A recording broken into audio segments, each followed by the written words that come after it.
दोस्तों, आज हम स्टार्ट करेंगे समांतर श्रेणी का प्रश्नावली 5.1 का दूसरा नंबर क्वेश्चन। तो ये कह रहा है कि दी हुई एपी के प्रथम 4 पद लिखिए। 4 पद लिखने हैं जिसमें प्रथम पद ए है और सर्वांतर डी नीचे दिया हुआ है। जैसे पहला क्वेश्चन जब आप देखेंगे तो ए का मान दिया हुआ है 10 और सर्वांतर डी का मान दिया है 10 और आपको 4 पद लिखने हैं। यहाँ पर देखिए ए का मान दिया हुआ है 10 और सर्वांतर डी का मान भी दिया हुआ है 10। मैंने पिछली क्लास में आपको समझाया हुआ था कि जब सीरीज हम चलाते हैं और अगर प्रथम पद और उसके बीच सर्वांतर दिया हुआ हो तो अगला क्रम कैसे लिखते हैं। ए का मान तो ए रहेगा। जब A2 दूसरा पद हम लिखते हैं तो A2 निकालने के लिए पहले पद में सर्वांतर को जोड़ेंगे तो दूसरा पद निकल जाएगा। ऐसे ही जब A3 हमको निकालना होगा तो A2 में हम सर्वांतर जोड़ेंगे तो तीसरा पद निकल जाएगा। ऐसे ही A4 अगर हमको निकालना पड़े तो हम A3 में सर्वांतर को जोड़ेंगे तो हमारा चौथा पद निकल जाएगा। अब हमको 4 सीरीज लिखना है तो यहाँ से समझेंगे। अगर A2 हमको निकालना होगा तो पहला पद दिया हुआ है 10 और प्लस सर्वांतर दिया हुआ है 10 मिलकर के कितना हो जाएगा 20। इसी तरह से अगर A3 थर्ड टर्म हमको निकालना है तो A2 में 20 और प्लस सर्वांतर D दिया हुआ है 10, ये कितना हो जाएगा 30। इसी प्रकार से जब हमको चौथा पद निकालना होगा तो A3 का मान हो जाएगा 30 और प्लस सर्वांतर हो जाएगा 10, ये मिलकर के कितना हो जाएगा 40। तो हमारा जो सीरीज बना A1, A2, A3 और A4 ये बना हमारा 10, 20, 30, 40। ठीक है दोस्तों। इसी प्रकार से अब देखिए दूसरा क्वेश्चन जो दिया हुआ है, ए का मान दिया हुआ है -2 और डी बराबर दिया हुआ है 0। तो अब इसको देखेंगे। हमारा ए का मान दिया हुआ है -2। दूसरा क्वेश्चन जब देखेंगे तो ए बराबर दिया हुआ है -2 और डी का मान दिया हुआ है 0।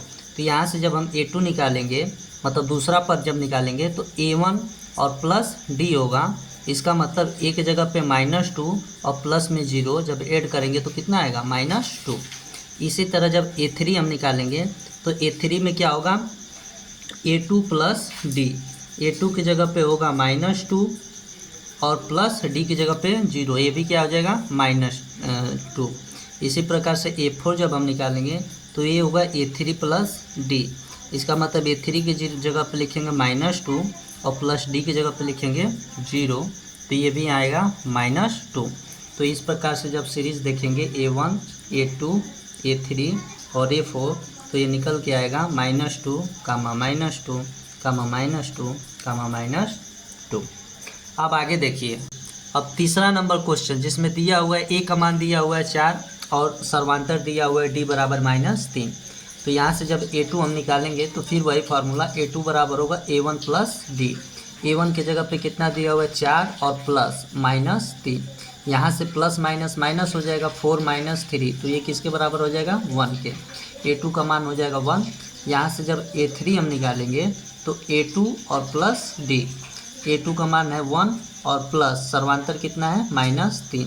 तो यहाँ से जब सॉल्व करेंगे तो 1 - 3 ये बराबर हो जाएगा -2 के। इसी प्रकार से जब A4 आप निकालेंगे, चौथा पद निकालेंगे तो A3 प्लस में डी। A3 का मान आया -2 और प्लस सर्वांतर कितना है -3। यहाँ से जब इसको सॉल्व करेंगे तो -2 प्लस माइनस माइनस हो जाएगा -3 के, तो ये बनेगा -5। इस प्रकार से जो सीरीज बनेगा AP उसके चारों पद क्या बनेंगे।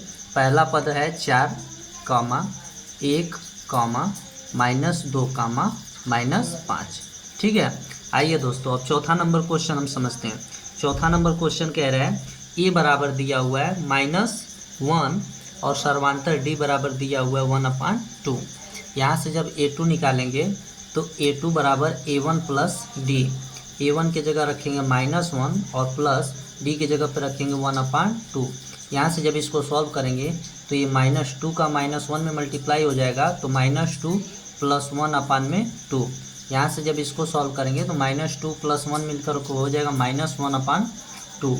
जब A2 आप निकालेंगे A3 जब आप निकालेंगे तो A2 में सर्वांतर D को ऐड करेंगे। A2 का मान कितना आया -1/2 और इसमें प्लस करना है 1/2 को। तो जब दोनों को सॉल्व करोगे तो ये माइनस में प्लस में दोनों आपस में कट जाएंगे, रिजल्ट क्या बनेगा 0। इसी प्रकार से जब A4 आप निकालेंगे तो A4 निकालेंगे A3 और प्लस में सर्वांतर D। A3 का मान कितना आया 0 और प्लस सर्वांतर कितना दिया हुआ है 1/2। जब इसको सॉल्व करेंगे तो ये होगा 1/2। तो इस प्रकार से जो AP बना, सीरीज जो बना सर्वांतर श्रेणी, वो बना -1 कामा -1/2 कामा 0 कामा 1/2। आइए दोस्तों लास्ट नंबर क्वेश्चन जो दिया हुआ है, पांचवा क्वेश्चन, इसमें A का मान दिया हुआ है -1/25 और सर्वांतर D बराबर दिया हुआ है -0.25। यहाँ से जब दूसरा पद निकालेंगे A2 तो A1 प्लस D, A1 का मान दिया हुआ है -1.25 और इसमें प्लस करना है -0.25 को। जब दोनों को जोड़ेंगे तो प्लस माइनस माइनस हो जाएगा, ये भी माइनस ये भी माइनस, दोनों जुड़ जाएगा तो ये हो जाएगा -1.5। ठीक है। जब A3 आप निकालेंगे तो A2 प्लस D, A2 का मान कितना है -1.5 और प्लस सर्वांतर दिया हुआ है -0.25, दोनों को जोड़ेंगे तो ये हो जाएगा -1.75। जब इसी प्रकार से जब A4 निकालेंगे तो ये हो जाएगा A3 प्लस में D, A3 का मान कितना है -1.75 और इसमें सर्वांतर को जोड़ना है -0.25 को। इसको जब आप जोड़ेंगे तो माइनस माइनस माइनस हो जाएगा, दोनों आपस में जुड़ जाएगा तो ये हो जाएगा -2.0। इस प्रकार से जो AP बनेगा वो क्या बनेगा, AP पहला टर्म दिया -1.25 कामा, दूसरा पद हो जाएगा -1.5 कामा, तीसरा हो जाएगा -1.75 कामा, दूसरा हो जाएगा -2.0। इस तरह से दूसरा नंबर क्वेश्चन के पांचों सॉल्यूशन आपने देख लिए। आई होप, मुझे आशा करता हूँ कि आपको ये सारी चीज़ें समझ में आ गई होंगी। ठीक है।